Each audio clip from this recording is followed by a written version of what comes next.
8.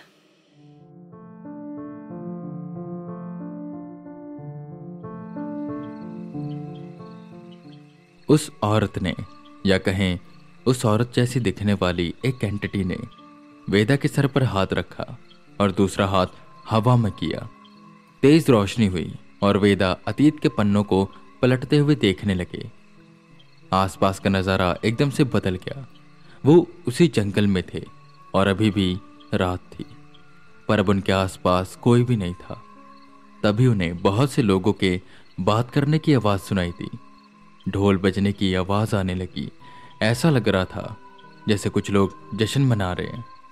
वेदा उस दिशा की ओर गई तो वहां पर वही लोग थे जो वेदा को उस एंटिटी के साथ दिखाई दिए थे। वो खुशियां मना रहे थे। सब घेर कर एक लड़की को खड़े थे जिसकी उम्र करीबन 18 से 19 साल की थी, या शायद इससे भी कम। उसे लाल रंग के कपड़े पहनाए गए, फूल से बना ताज पहनाया गया और बड़ी बड़ी चूड़ियां, ठीक वैसे ही जैसे उस एंटिटी ने पहनी हुई थी। उन्होंने एक मूर्ति के सामने माथा टेका और वो सब फेरी लगाने लगे। वेदा समझ गई कि ये लड़की वही एंटिटी है। पालकी लोग गाना गाते हुए यहाँ वहाँ जंगल में घुमाते हैं। जानवर भी उसमें शामिल थे। वेदा को समझ आ गया कि ये वही आदिवासी हैं और इनका वो त्योहार मना रहे हैं, और शायद ये वही रात है जिस रात ये एकदम से गायब हो गए थे। वेदा उनका पीछा करते हैं। सब सही से हो रहा था कि तभी गाड़ियों की आवाज आई, गोली चलने लगी और एक जानवर घायल होकर नीचे गिर गया। शिकारी आ गए। उन आदिवासियों ने उनसे लड़ने की कोशिश की, पर उनके पास हथियार थे। जो उनका सामना करने जाता वो उसे गोली मार देते। ऐसे में एक हट्टा कट्टा आदमी आगे आया और उन शिकारियों से लड़ने लगा। ये शायद आदिवासियों का मुखिया था। शारीरिक रूप से हम कितने ही ताकतवर क्यों ना हो, पर गोली लोहे जैसे शरीर को भी चीर कर निकल जाती है, और यही मुखिया के साथ भी हुआ। वो राजकुमारी चिल्लाई, पर उसकी नजरों के सामने जानवरों को मारा जाने लगा। उसका दिल तेजी से धड़कने लगा। उसने आसमान की ओर देखा और कहा, चलो यहां से, हमें वहां पर जाना होगा। सब उस दिशा की ओर भागे। गोलियों की आवाज रुकी नहीं। सब उसी जगह पहुंचे जहां पर बिरजू और मंगलू मरे मिले थे। वो लड़की जो राजकुमारी थी, वो रोते हुए आसमान की ओर देखती है और जमीन पर कूदती है। उसने वहीं पड़ी लकड़ी को उठाया और उसका नुकीला हिस्सा अपने हाथ पर मारा, जिससे खून गिरने लगा। ये खून जमीन में जा रहा था। मैं इस जंगल की राजकुमारी आज इस जंगल की रक्षा नहीं कर पा रही हूं, पर मैं आज बलिदान देने जा रही हूं, खुद का और अपने साथ में इस गांव वालों का। अगर आसपास मेरे से ताकतवर कोई भी है जो मेरी मदद कर सके, वो चाहे इस दुनिया का हो या किसी और दुनिया का, मैं उसे अपनी आत्मा समर्पित करती हूँ, और साथ ही मेरे गांव वालों की आत्मा भी। पर इसके बदले इन्हें मारना होगा, इन पापियों को खत्म करना होगा और इस जंगल की रक्षा करनी होगी।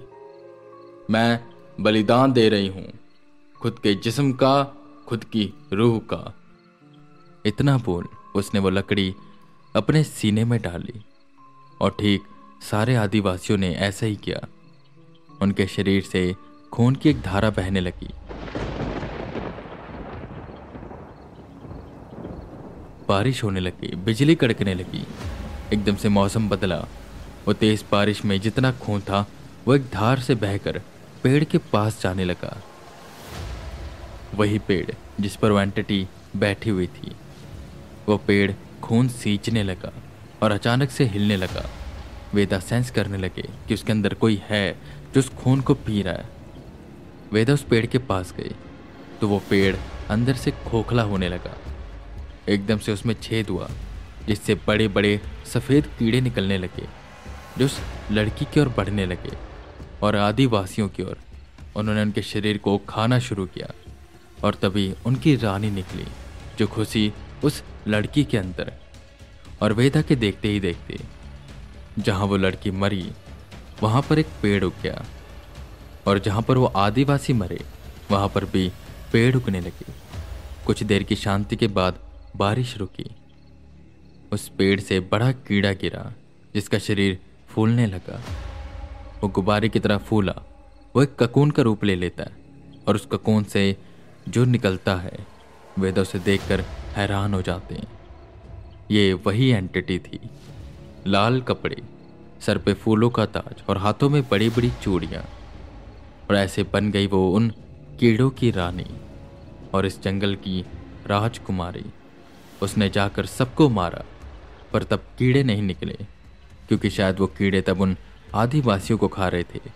उसके बाद वो वापस आई, उस पेड़ में गई और शायद उस पेड़ में जाकर सो गई। वो जाला जो शायद वेदा ने देखा था वो इसी का था। अब वेदा को पूरी कहानी समझ आई। शायद बिरजू और मंगलू ने जब इस पेड़ को काटा तो इसमें सो रही ये राजकुमारी जाग गई और अब वो उनको मारना चाहती है जो जंगल और जानवरों को नुकसान पहुंचाने आए हैं।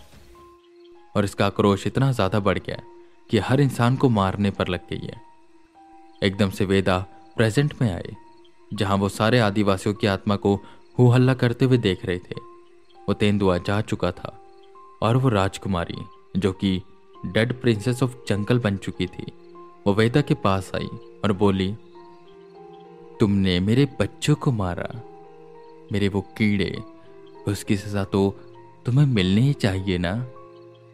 उतनी देर में उन्हें गोली चलने की आवाज सुनाई दी।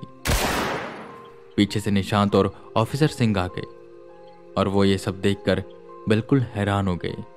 वो उन आदिवासियों को और राजकुमारी को देख पा रहे थे। आदिवासियों ने उन दोनों पर हमला किया जिस पर खुद को बचाने के लिए वो गोली चलाते हैं, पर गोली आदिवासियों के आर पार हो जाती। वो दोनों काफी डर गए कि तभी हवा की रफ्तार से तेज वेदा उनके सामने आए और अपनी पूर्ण शक्तियों का वाहन करते हुए वो बोले, मैं चाहता नहीं था कि तुमसे लड़ूं, पर क्या करूं, तुम्हारा तरीका बहुत गलत है। तुम निर्दोषों को भी मारना चाहती हो। इतना बोल वेदा उन आदिवासियों से लड़ने लगे और एकाएक कर उन्होंने सारे आदिवासियों को धूल चटा दी। निशांत और ऑफिसर सिंह ये देखकर खड़े के खड़े रह गए। उन्हें पता ही नहीं था कि वेदा इतने पावरफुल हैं। हालांकि एजेंट केपी भी पावरफुल थे, पर इतने नहीं कि एक साथ इतने स्पिरिट्स को धूल चटा दें। तू मुझसे लड़ेगा? मैं इस जंगल की राजकुमारी हूं। चला जा यहां से, अभी भी मौका है, चला जा। जिस पर वेद अपनी बाजुएं ऊपर करते हैं, आगे आते हैं और कहते हैं, अरे हाँ ठीक है, ये डायलॉग बहुत सुना है। देख, तेरे साथ मेरी कोई दुश्मनी नहीं है, और रही बात मैं तुझे हरा पाऊंगा या नहीं, तो सुन, तुझे तो मैं धूल चटा दूंगा। अभी भी मौका दे रहा हूं, सो जा जैसे सोई हुई थी। अगर तुझे रहना है तो तू इस जंगल में रह, इस जंगल की और जानवरों की रक्षा कर। जो उसे नुकसान पहुंचाने आए तो उन्हें मार दे, मुझे कोई दिक्कत नहीं है। पर हाँ, तेरे कीड़े उन्हें ना खाएं, वरना वो ज़ॉम्बी बन जाएंगे और फालतू का बवाल होगा। बोल क्या करेगी? जिस पर एकदम से वो राजकुमारी वेदा के पास आई।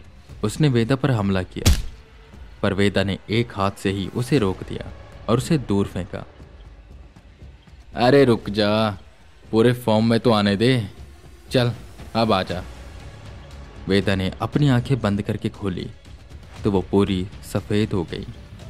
उनका वो टैटू चमकने लगा और वो हवा में फ्लोट करने लगे। ये देख निशांत और ऑफिसर के मुंह खुले रह गए। अब उस राजकुमारी और वेदा में लड़ाई शुरू हुई, पर वेदा उसे बहुत ही आराम से हरा पा रहे थे। उसे उठा उठा कर यहाँ वहाँ पटक रहे थे। अपनी तलवार का उन्होंने आवाहन किया। तलवार उनके हाथों में आई, सीधा वो राजकुमारी की तरफ बढ़े कि तभी एक तेज बिजली कड़की और वहां पर मौजूद सबसे बड़े पेड़ पर जाकर गिरी। वही पेड़ जिससे वो कीड़े की रानी निकल कर गई थी। सब साइड में हुए। वेदा समझ नहीं पाई कि यहाँ पर हो क्या रहा है। आसमान में काले बादल नहीं थे, मौसम साफ था, तो ये बिजली कैसे कड़की कि तभी वेदा को सेंस हुई एक पावर, एक बेहद ही नेगेटिव पावर जो शायद कैद थी पिछले कई सालों से। वेदा समझ गए कि अब कौन आने वाला है।